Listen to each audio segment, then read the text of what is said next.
Guys welcome back in another video this side Akshat. जैसा हमें पता है कि आईएमयू की जो रैंक लिस्ट है वो आ चुकी है। इस बार 19,000 प्लस लोगों की रैंक आई है। तो इसमें काफी सारे लोगों को बहुत सारे डाउट्स है कि अब क्या करना चाहिए, क्या करें, मेरा नेक्स्ट स्टेप क्या हो। तो पहले इसमें दो टाइप के स्टूडेंट है, जिसके पास स्पॉन्सरशिप है और जिनके पास स्पॉन्सरशिप नहीं है। तो चलिए सबसे पहले डिस्कस करते हैं जिनके पास स्पॉन्सरशिप है। तो बेसिकली जिनके पास स्पॉन्सरशिप है, अगर उनकी रैंक अंडर 7-8 तक है तो वो तो जा सकते हैं, वो आराम से चले जाएंगे। फिर भी अगर जिनकी 12-13 तक है उनके भी चांसेस है। इसमें होता क्या है, बेसिकली कंपनीज करती क्या है, जब सब कुछ आपका ये रैंक लिस्ट आता है तो वो कंपनी जो है वो फाइनल मेरिट लिस्ट बनाती है। उसमें आपका 12th पीसीएम और उनका इंटरव्यू पार्ट और उनका रिटर्न के ये सारे मार्क्स के अकॉर्डिंग उनका रैंक लिस्ट रहता है। जैसे अगर उनको 80 स्टूडेंट्स लेने हैं तो वो 120-140 का रैंक लिस्ट बनाएंगे और उसमें जो टॉप 80 स्टूडेंट रहेंगे वो इनको लेते हैं। तो ऐसा सीन होता है। ये हो गया उनके लिए जिनके पास स्पॉन्सरशिप है। अब बात करें जिनके पास स्पॉन्सरशिप नहीं है, तो जैसे जिनके पास स्पॉन्सरशिप नहीं है तो उनके पास दो ऑप्शन बचता है, या तो आईएमयू कैंपस चूज करें या फिर अभी भी स्पॉन्सरशिप के लिए ट्राई करें, या फिर ये नॉर्मल प्राइवेट कंपनी से बीटेक या बीएससी के लिए जाएं। मैं बताना चाहूंगा, अगर आपका जो रैंक है वो अंडर 3 तक 3 के 4 के है, अगर आप जनरल में हैं, जनरल के लिए, ओबीसी के लिए, एसटी एससी के लिए, सबके लिए कैटेगरी है। तो जो अगर एस टी एस सी अगर उनकी रैंक 7-8 तक है, 7 के 8 के, तो उनको भी आराम से जो है आईएमयू कैंपस मिल जाता है। Last time S T S C वालों को 13 के तक आईएमयू कैंपस मिल गए थे। तो ऐसा सीन है। तो आपको बेसिकली देखना है पहले आपकी कैटेगरी कौन सी। अगर जनरल में हो तो आपको 1 के 2 बीसी, ओबीसी एनसीएल में हो तो 2-3 के तक को मिल जाएगी। तो उसमें बेसिकली करना क्या है, अभी अगर आपके पास स्पॉन्सरशिप नहीं है और अगर आपकी रैंक अच्छी आई है, अगर आप सोच रहे हो कि आईएमयू कैंपस से अगर आप डीएनएस करना चाहो तो ये बिल्कुल आप करने का ट्राई नहीं करना। मैं बताना चाहूंगा, अगर आप डीएनएस करने जाते हो आईएमयू के लिए, आप तो कर ले जाओगे डीएनएस, फिर उसके बाद प्लेसमेंट होती नहीं है डीएनएस वालों की, बहुत प्रॉब्लम आता है आगे चल के। तो इसका एक ध्यान रखना है।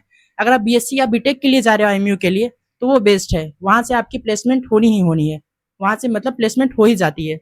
और बात करें अगर प्राइवेट कॉलेज से अगर करना है, जो कि अगर आप प्राइवेट कॉलेज से बीएससी या बीटेक करना चाह रहे हो तो उनका प्लेसमेंट रेट जो अच्छा होता है वो आप 5 to 8 के 10 के तक स्टूडेंट्स को ले लेते हैं बीटेक के लिए।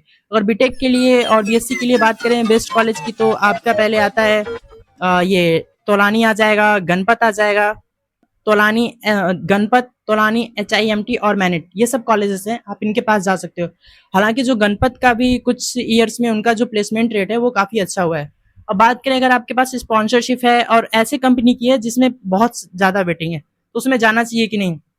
अगर आपके पास अगर ये लास्ट चांस है, अगर आपके पास इसके बाद चांस नहीं मिलेगा तो आप जा सकते हो, वरना आप कुछ फैब में एक बार और ट्राई करना। क्योंकि क्या होता है वेटिंग में, अभी कुछ कुछ कंपनीज की वेटिंग इतनी चल रही है जैसे कि 1 year to 15 month आपको वेट करना पड़ रहा है।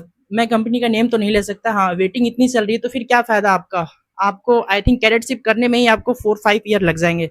तो इसका ध्यान देना है। अगर ऐसे कंपनी में हुआ जिसकी वेटिंग ज्यादा है तो आप वहां पे ना जाओ, अगर लास्ट चांस है तो ही जाना आप, ये एक इंपॉर्टेंट चीज है। और बात करें बीटेक के लिए, तो बीटेक के लिए कॉलेजेस अच्छे अच्छे हैं, जैसे आपका ये HIMT हुआ, गणपत हुआ, यहाँ तक कि जो सिम्स है वो भी कॉलेज बीटेक के लिए ठीक है। बीटेक के लिए जो सिम्स में वेटिंग ज़्यादा नहीं है, 3-4 मंथ में आपको सिप मिल जाता है। और बीटेक के लिए सिम्स में आपको स्पॉन्सरशिप लेटर भी देते हैं जो ESM का ही होता है। तो बीटेक के लिए वो भी ठीक है। आई होप गाइस आपको ये चीज़ें समझ आ गई होगी। तो अगर और कोई डाउट रहेगा तो हम कुछ नेक्स्ट वीडियो में कवर करेंगे। बाकी रैंक का मैंने बता ही दिया कि कितने रैंक पे आप अगर हो, अगर अंडर 3 के 4 के तक हो तो आप आईएमयू के लिए जाओ। आईएमयू जो होगा उनका काउंसलिंग, उसके लिए जाओ, जो कि अभी 2-3 डेज में उनके पोर्टल पे काउंसलिंग उनका स्टार्ट होगा। तो उनके काउंसलिंग में होता क्या है, 3 राउंड होते हैं। अगर आपका फर्स्ट राउंड में नहीं हुआ तो सेकेंड राउंड में, सेकेंड में नहीं हुआ तो थर्ड राउंड में। उनका जो काउंसलिंग प्राइस है वो 10,000 होता है। अगर आपका नहीं होता है तो वो 9,000 रिटर्न कर देते हैं वो। तो ये चीजें आपको ध्यान में रखनी है। आई होप गाइज आपको समझ में आ गया होगा। अगर कोई और डाउट रहेगा तो आप कमेंट सेक्शन में कर दीजिएगा। हम चीजें नेक्स्ट और चीजें हम नेक्स्ट वीडियो में डिस्कस करेंगे।